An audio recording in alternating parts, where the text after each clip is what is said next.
Welcome everyone to another video. We have a host of information to get through, and today we're going to be covering a bunch of stuff, from a dude that decided that he can steal games and get away with it, to Starfield, to Baldur's Gate 3, we've got AMD reveals, and we've got so much more.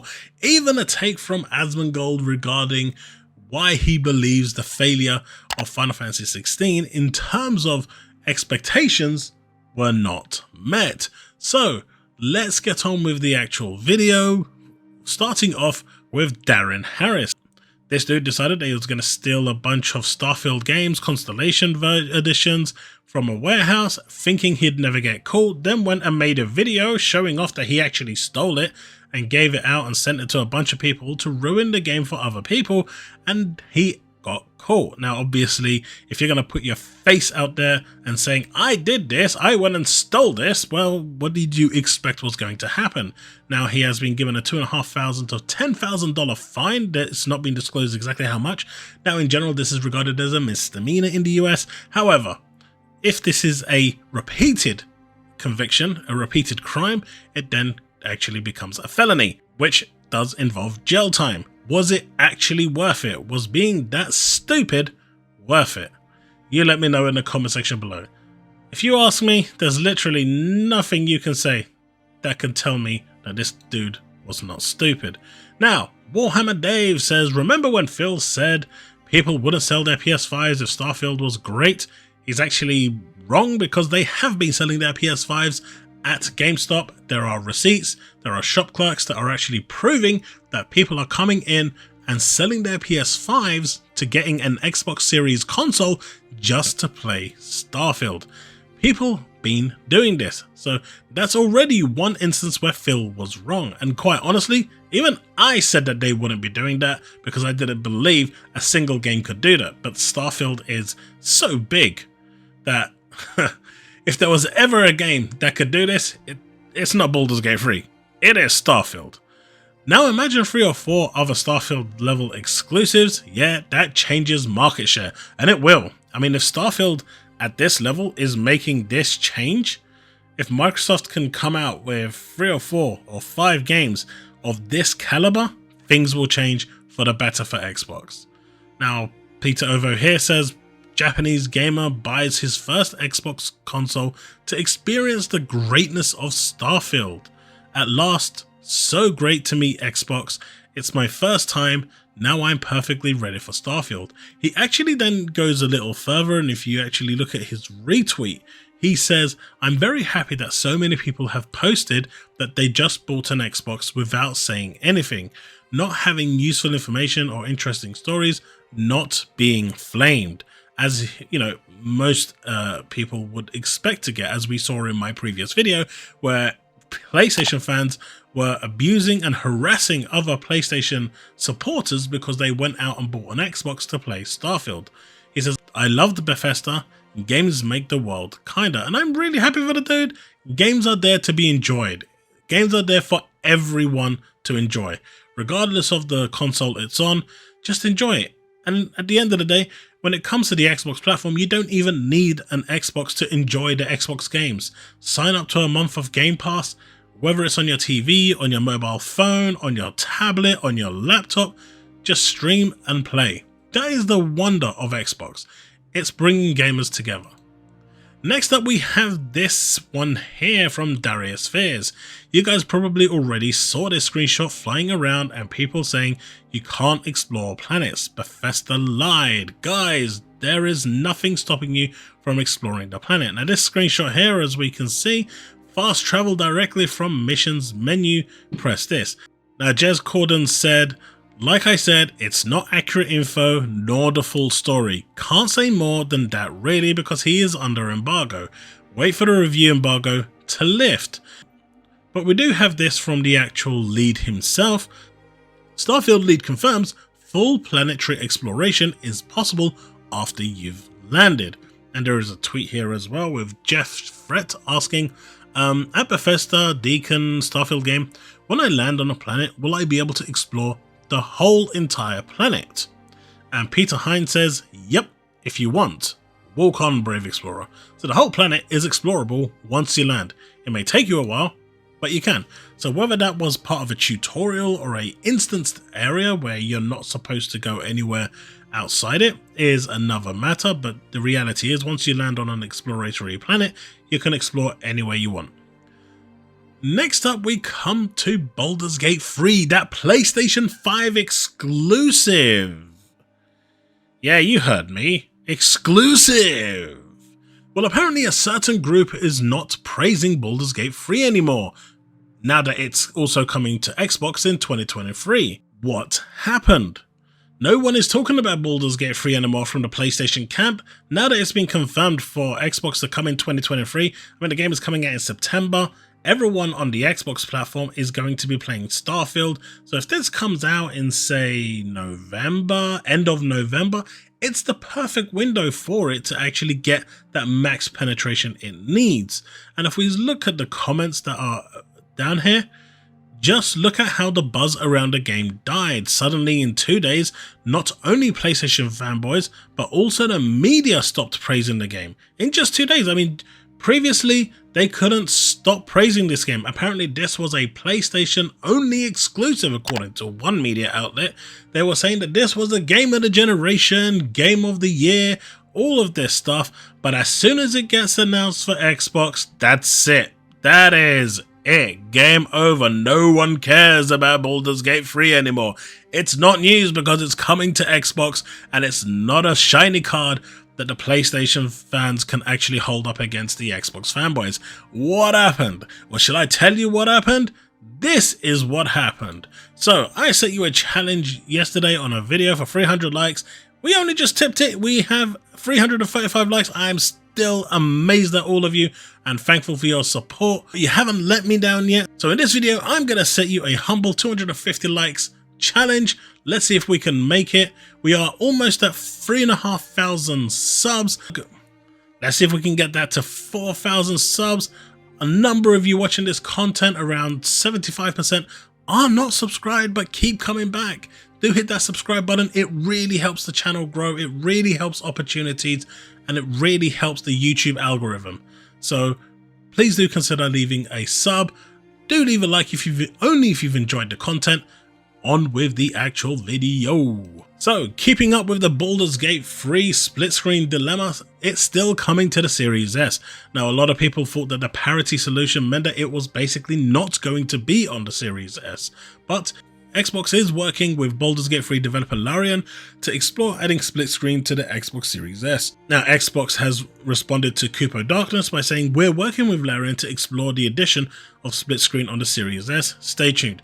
This doesn't guarantee that it's going to be there, but they are looking at ways to still make it happen.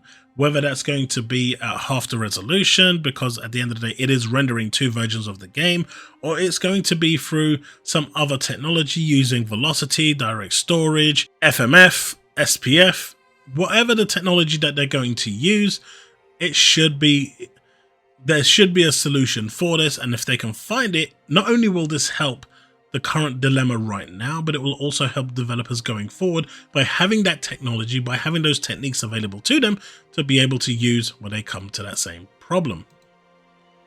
So, PlayStation fans obviously are a weird bunch, and they seem to be getting weirder with this guy called Darius Fears. They really don't seem to like him, even though all he's doing for the most part is posting Starfield content, which is probably why he's a target.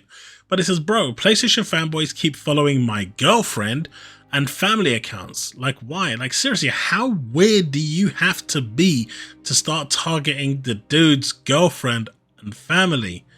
Get a life, man.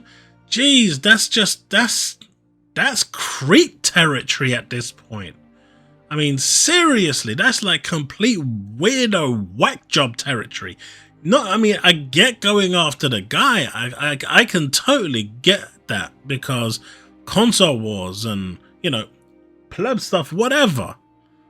The whole back and forward of the whole tribalism, I get that. But to start going after someone's girlfriend and their family accounts, man, these people are desperate. Starfield has hit these people in the feels in more ways than you can imagine. Can you imagine if there was like 2 or 3 games at the scale of Starfield? Can you imagine what's going to happen when the Elder Scrolls 6 comes out? If this is what Starfield is doing to people now, can you imagine what Elder Scrolls 6 is going to do? It scares me to think what might actually happen. Next up we have AMD, and they are confirming that the FSR3 is releasing in select games starting September. Now this is actually really cool technology that's going to be available for both generation consoles. Now I've already seen PlayStation advertising that this is coming to them. There are articles saying that it's not confirmed for PS5. I don't know whether it's coming for PS5 or not. I would want to assume it is, but it is confirmed coming to the Xbox Series SX. Now, I'm not going to say it's not coming to PS5, so don't jump on the bandwagon by saying I'm giving misinformation. The articles that I've read have specifically stated Xbox Series consoles. They did not specify PS5. One of the articles said next generation consoles, but again, that could also be referring to Series S and X. It's not clear, it's ambiguous, but I would like to assume that it is the case. But it's bringing frame gen tech to consoles for the first time. Now this is huge, right? This is absolutely huge. It will also work on older GPUs, RTX 20 series and above. Like, this is going to be massive. Now, they've showcased Immortals of Avium as one of the games, as well as Forspoken doing this. And the image you're seeing on screen right now is basically with FSR3, massive performance they say, super resolution upscaling, AMD fluid motion frames, this is the FMF that I was talking about earlier in the video, anti-lag plus. As you can see here, 4K Ultra ray tracing FSR off, you're getting 36 FPS. With FSR on, with AMD Fidelity FX Super Resolution 3, which is something that Xbox has been kind of pushing and highlighting as a tech feature, something that people have been laughing at them for, is now coming into play, and this actually holds like 122 FPS. That is insane. We're looking at this game over here, 73 FPS, and with FSR it's actually 178. We're looking at the games that are going to be supported immediately. There's actually a good bunch of games here. Like a Dragon, Infinite Wealth, Cyberpunk 2077 will benefit from this immensely. Avatar, Forspoken, if you haven't played, that's a really good game. Space Marine, Avium is definitely going to want to use this. Crimson Desert probably want to. Wukong. So there's like a whole bunch of games. They've got loads of partners as well, as you can see here. So it's not like the game, this tech is just a pushover or just for show. It's actually really damn impressive. Now you can see here with maximum fidelity with FSR, again they're showing off Forspoken, 64 FPS with 3 times zoom, and you're seeing it over here with 3 times zoom. There's really no difference, but I mean, there's no difference at all, and it's like it's 106 FPS. That's insane. The boost that it gets, and this in my opinion is what Phil Spencer was ultimately talking about when he said there is so much more these machines can do that you don't need a mid-gen upgrade. This also applies to the Steam Deck and the Asus ROG Ally, which also has RDNA 3 technology. So this is actually really good. This is them actually adding extra horsepower onto the current gen hardware that was in the process of being there, wasn't there initially, and this just allows them to just do more. This allows them to hit that 60 FPS consistently locked on the next gen hardware, and in some cases maybe even up to 120 if it's not going to affect anything else. But at the very least, 60 with FSR, FMF, SPF will be attainable on the Xbox Series consoles and hopefully on the PS consoles as well. Now finally, there's this bit here that is of some importance. I want to play the clip first because I think what Asmongold here is saying, there's a lot of truth to it, and I think it's worth listening to, and not only because it's, I'm not showing this because it's slagging PlayStation off. I'm more showing this because I think what third parties are hoping for with the current way the current gen consoles are run just isn't working, especially with third party games. But this is what it says. really meaningful step. So you'll hear Well, you've got to look at it from Square Enix's perspective. They kind of got fucked by Sony. Because Square Enix releases Final Fantasy 16 on a console that's had distribution issues for 2 years. So a lot of people aren't going to be able to play their brand new game that they've invested fucking probably tens of millions of dollars. And the point here is that, you know, PlayStation fans are saying, well, we have the biggest market. No, you don't. You don't anymore. In terms of like the player base, you absolutely don't. Because when it comes to the Nintendo Switch, they've got over 110 million players. Now, if you're looking at Xbox, if the game comes to Game Pass, you're looking at 150 million people. If it's not coming to Game Pass and it's coming on Xbox and PC, that's still, again, around 150 million plus players that are playing, probably way more. It's a lot more difficult to gauge. But even if you took Xbox out and just left PC, that is still into the 100 millions of people playing, right? When you're looking at the PlayStation 5 exclusive, it's limited to 40 million.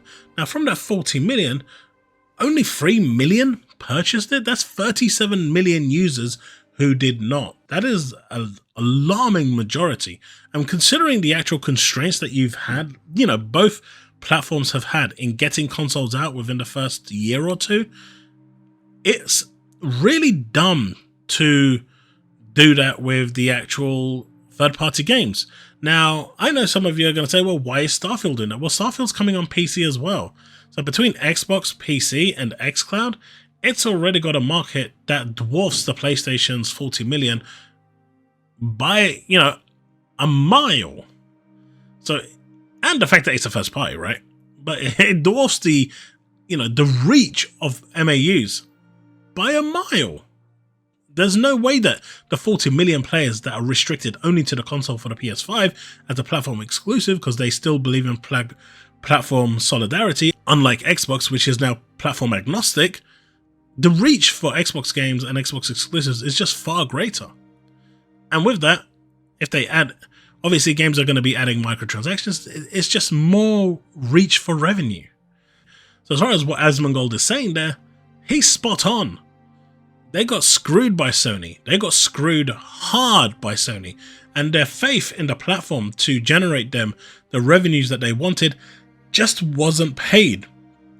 And maybe that's why we actually saw the solidarity between Phil and the new president of Square Enix, because maybe now they've realized that relying on Sony to deliver them the revenues for the cost of their games just isn't worth it anymore. It's really that simple. But time will tell, right? But that's all I've got for you for today. So I hope you've enjoyed this content. I hope you've enjoyed the video. Let's see if we can hit over 250 likes. That is the target I've set. Go smash that. Do hit that subscribe button. Like I said, 75% of you returned, and I absolutely appreciate that. Do consider subscribing. Like I said, it does open up a wealth of opportunities for me, and it also allows me to just grow the content, make it more higher production, and provide a better entertaining service for you all. Well, that's it. Thanks so much for watching, and I will see you in the next one. Remain legend.